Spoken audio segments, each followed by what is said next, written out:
Hello, I'm Nikki. And I'm Ryan. And this is Hiseerie.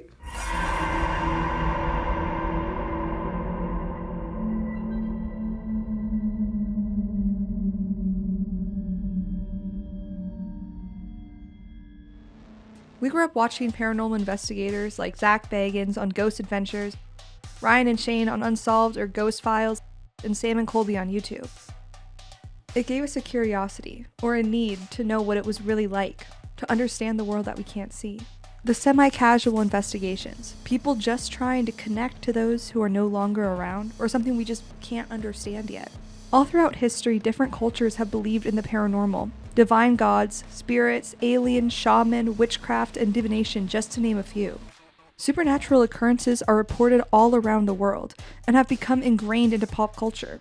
Since the beginning of humanity, people have been questioning the bigger picture of existence.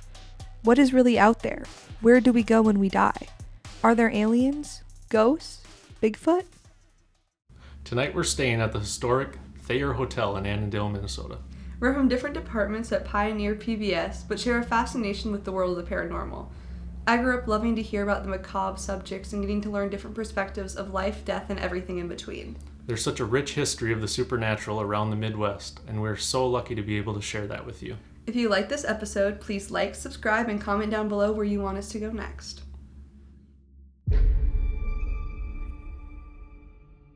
I mean, every room has a story to it. Like, there's great history here in and of itself. But when you add on the haunted history, I mean, it's a storyline that never ends. I've never seen a ghost, but you hear all sorts of strange noises. But it is, like, over 130 years old. So it's some of the things are hard to explain, though. I mean, you look for explanations, and, like, I don't really have a good one for what just happened. Alrighty, so tonight we're sleeping over in the Thayer house in Annandale, Minnesota, which is about an hour drive from the Twin Cities. In the late 1800s, the town was founded as a popular stop on the Minnesota Railroad as a central town between St. Cloud and Buffalo. The original hotel in the town, the Charles Hotel, burned down in 1894. With the need for a new hotel, the railroad company and Albert Augustus Thayer funded the building of the new hotel in 1895. But the Thayer was operated as a railroad hotel, boasting 22 guest rooms. While the restaurant and lounge were quite extravagant for the time, each guest room was really small, having only enough space for a bed and maybe a dresser. The Thayer Hotel was more technologically advanced than most buildings and businesses at the time in Annandale area. It was the first building to have gas lights and then electricity, which came in 1905. The Thayer was so respected that when Al Capone couldn't make it to his Clearwater Lake for his hideout, he would rent out the entire third floor of the Thayer for him and his men. By 1976, the shutdown of the railway system took its toll on the town of Annandale, and the hotel was left vacant and had plans to be demolished for a highway to be widened. In a battle to preserve the building, which was led in part by Miss Julia Barkley, the building was put on the National Registry of Historic Places in 1978, effectively preserving it as a historic structure from being destroyed. After that, a group of community members would buy the building for $1 and then put $550,000 in the 1980s to renovate and restore the building, converting the 22 rooms into 12 with more space and private baths. The building would switch hands numerous times from the late 80s until 1993, when the hotel was bought by Sharon Gamble. Gamble ran the Thayer as a world of its own. She started strong with the Hawaiian luau, but then started to clash with some of the townsfolk after hosting a male exotic dancing group, the Chippendales, in town. After the clash, Gamble closed the doors to the public and ran the hotel as a bed and breakfast, only available by reservation. She was the first person to really dive into the paranormal at the Thayer, hosting many seances, tarot card readings, and other paranormal events. Now the premier chef of the Annandale area, Robert Krebsbach, has brought back the historical location with his family. My parents work here, my sisters, and both my brothers, and even my niece at times. So there's all of us are here. It's funny, we moved here in 1985 for this place. We all came back in 2018 to do this place. The Thayer has tours led by Russ and Mark, who have been investigating the hotel for years now. We joined them for one of their tours this evening to get some more of the history and information about the spirits staying at the hotel. Now enjoy as we explore the Thayer. Okay, That it's was supposed cool to do timing. that. Perfect.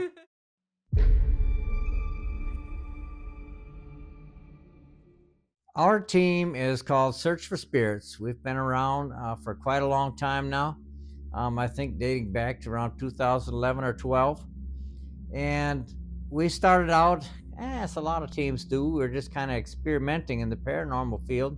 But several of my members had had experiences in the paranormal dating way, way back. You know, I would say my experiences start maybe when I was about 6, 7, 8, somewhere in there. I realized that I was having paranormal experiences. And those kind of came and went. But the key is I didn't really understand what that all meant to me until I was older. And actually, I probably was watching ghost hunters on TV, and it just like clicked in my head. I'm like, wait, that's like me. That's who I am. That's what I should be doing.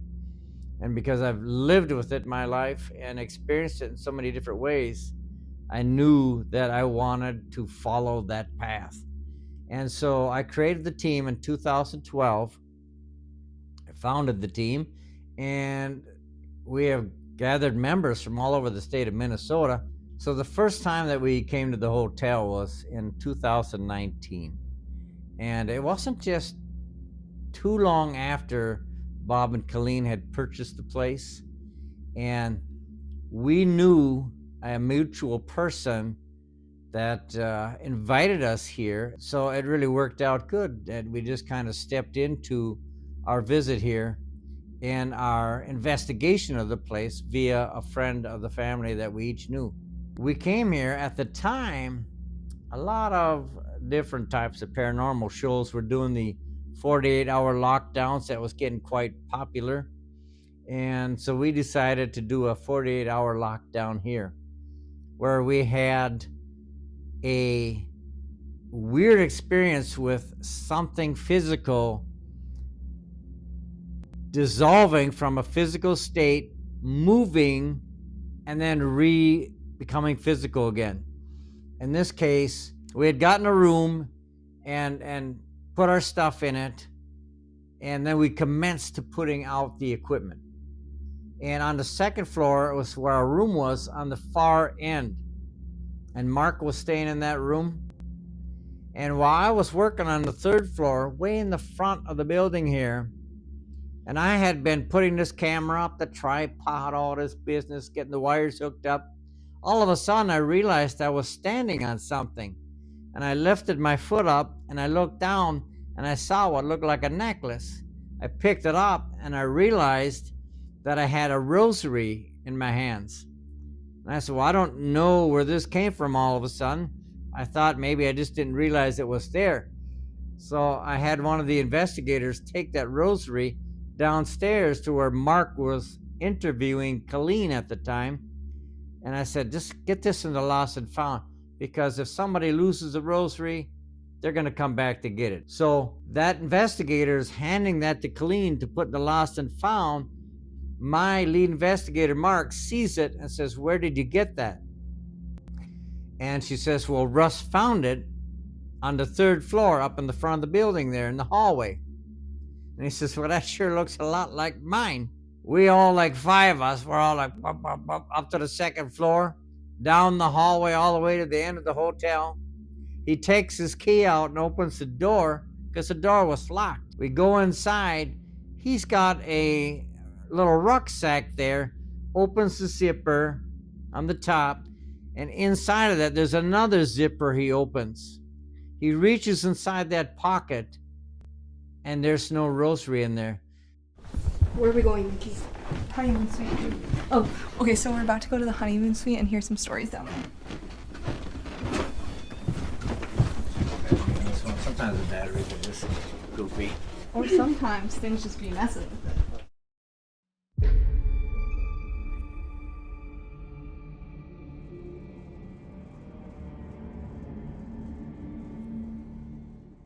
Well, this room in particular had some unusual activity after the new owners purchased it and placed some of this furniture in here. It came to their attention that it's called the honeymoon suite, you know? And so a lot of times it'd be young couples or even older couples, whatever, that would stay here And on frequent occasion, they would hear them arguing in here, or they would get in such a argument that they would leave the hotel. They wouldn't stay the night. And that was kind of concerning to the owners. So the first time Mark and I came here, we were asked if we would take a look and see if we could figure out why this room was so troublesome. It just said together. Together? Nice. And so long story short, Mark and I came in here and we did run across a very distressed spirit that was in this room. And we asked that spirit to cross because we said, hey, you'll be a lot more at peace if you get away from the energy of the earth here and cross into the light. And after talking for a bit, it seemed like the energy started lifting, the meters started changing, you know, the temperature, everything started changing in here, and things calmed down. And we gave the room a blessing, and there hasn't been, to their knowledge, a fight in this room ever since. And that's been quite a few years now, so. But there are, based on the EVPs, the electronic voice phenomena, the strange voices we pick up in this room. There's a variety of spirits that come in and out and will utilize this room. So one of my favorite things that happened in this room, it's been quite a few months now, but I was standing right here and my tour group was in this room and this door slammed right in my face. Oh. And so the great thing about that was, so it slammed like really loud. Mm-hmm. But the funny thing is, the guy that was standing right by the door was trying to get out, and he's like rattling the doorknob, and he's getting like more and more frantic because it doesn't open easily. Even now. Yeah, it still doesn't But open. when I opened the door, all their faces were like, and I'm like, you know what the bummer about that was I didn't get to see your faces when it happened. But the entire time we've been here, we jammed the door up here and it never shuts. You know, it's pretty solid.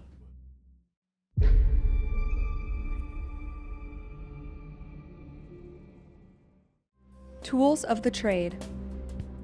Spirit box. Scans radio frequencies for spirits to communicate through the white noise and words.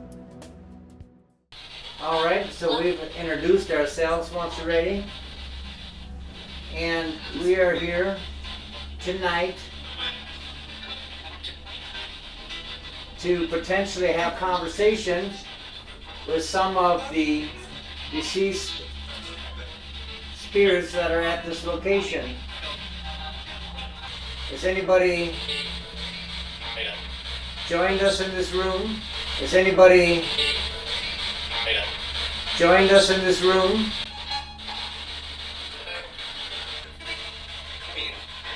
Colleen?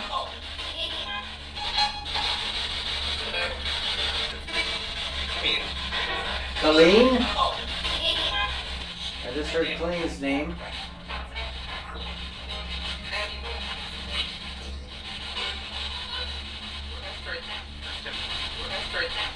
We're desperate. Why are you desperate?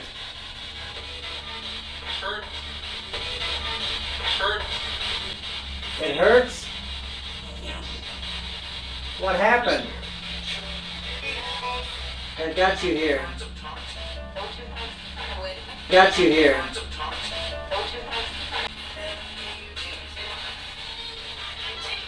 It's really cooking. We are getting a little mix of radio.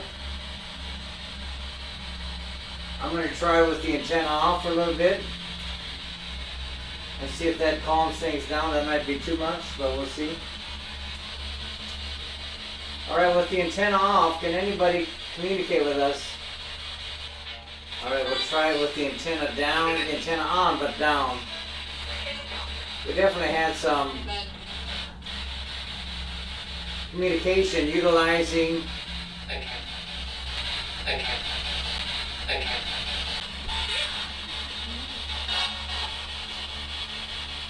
Do you remember us?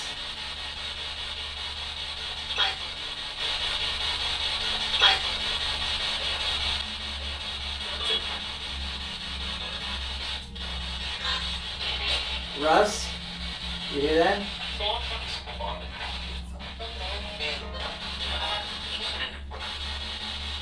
Hopefully, your memory of us is a good memory.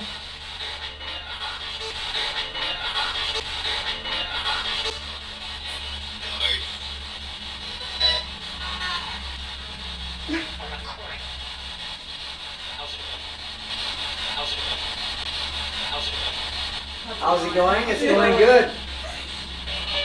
How are you doing?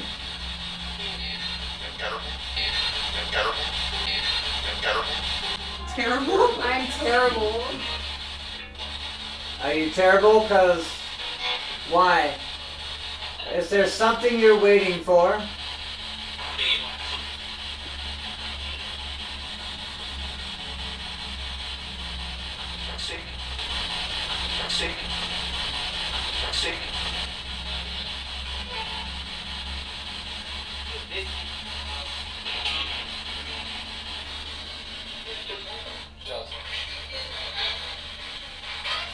I'm going to take it down just another notch. Maybe we can... We can't?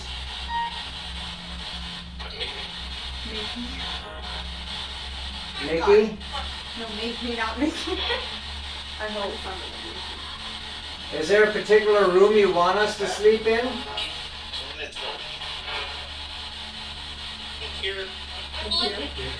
In here?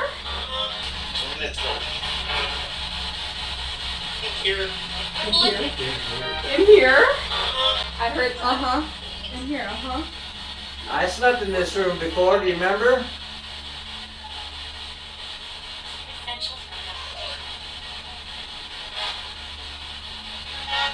What's the name of the fella that visited with me the last time I was here?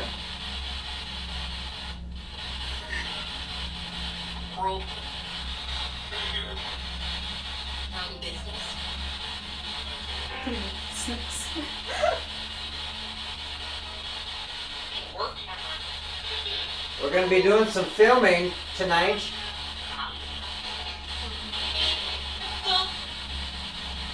Might be on...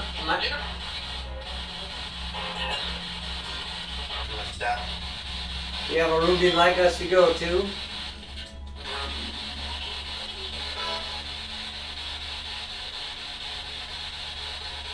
Do you want us to stay on the second floor?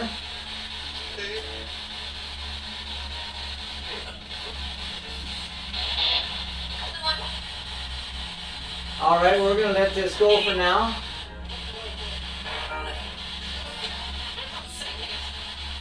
We're going to try a couple devices tonight, and we welcome you to communicate through any of the devices we use. So I'm not saying goodbye, I'm just pausing this one machine. A farm?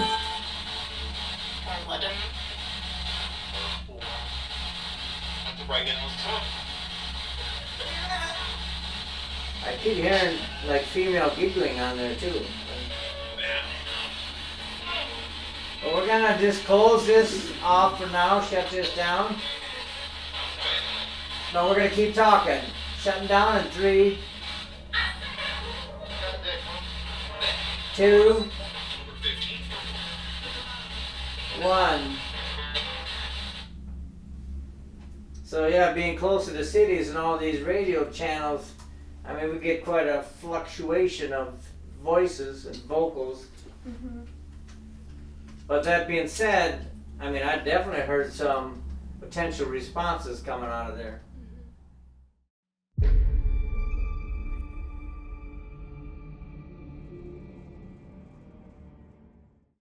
Tools of the trade.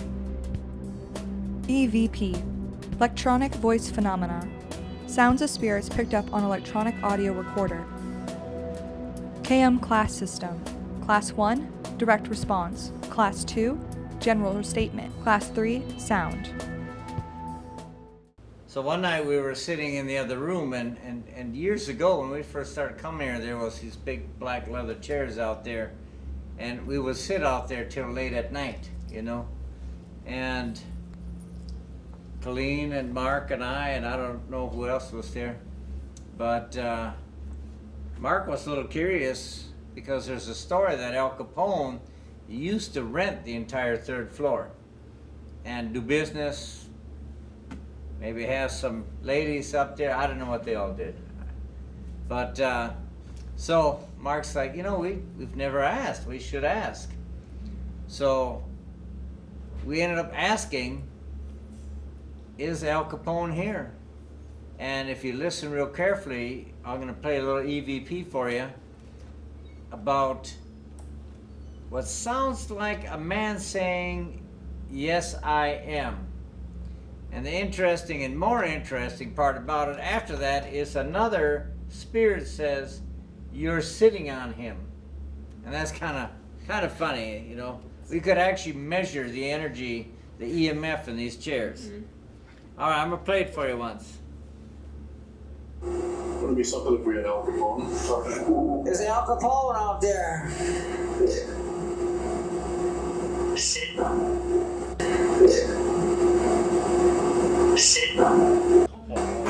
Would it be something if we had Al Capone? Is Al Capone out there? Sit. That's crazy. The you're sitting on him has like the dialect of It exactly sounds like what the you would accent. think a mobster would say. Yeah. We don't know who was sitting on him. Well, yeah, and earlier that day we had one of the investigators sitting in a chair, and one of the things that was common at this location was to get the temple headache. We all got it back in those years. I haven't had it now, so whoever was passing that along, I don't think is here anymore. But at the time, we used to get that quite frequently. And she was sitting in a chair, and she says, boy, I really got that headache going. And I took out my millimeter and I measured the chairs. And the chair next to her measured like 0, and the chair she was in was like 2 point something. And I said, well, of course you got a headache. You're sitting on somebody. You know, you're a little bit, the proximity to a spirit is not a positive thing. And she moved chairs and she felt better after a bit. So there definitely is something to it. Like I say, I don't think we'll have all the answers, but some of the answers we can figure out as we go.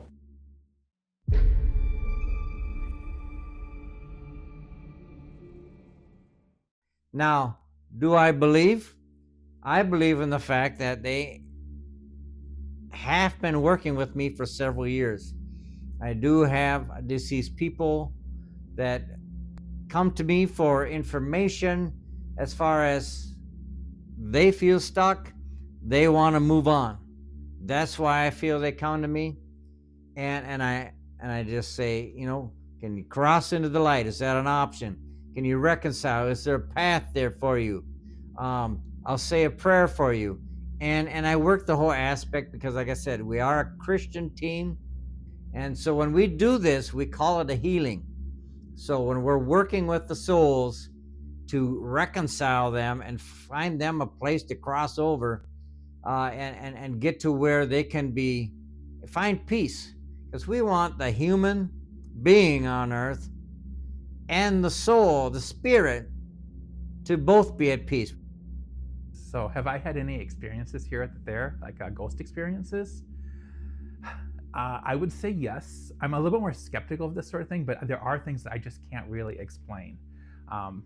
One of the first things that really pops out to me, one of the scariest ones early on, we had operated a restaurant on the first floor, and the second and third floor we had operated as office space, or they were trying to rent out as office space. So when we first moved here, they had all the rooms open to the public to kind of explore, to try to kind of get them to come in and rent out those spaces. And we had done our checkout. Checkout would be, we'd walk through the rooms, make sure they were empty. One person would stand in the hallway, they wouldn't walk into the room, just to make sure there weren't people running around.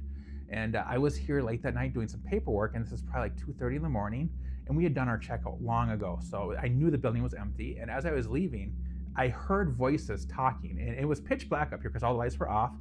And I knew I heard something talking, but I couldn't make out what was being said. And it was one of those things like I wasn't going to go explore, because if it was a ghost or if it was people, there was nothing I was going to be able to do about it. So I just left. That would be the scariest thing. But we hope you enjoyed this episode, and if you want to support us and our station, you can see more behind the scenes content and full-length uncut sessions on our Patreon at patreon.com/Hiseerie.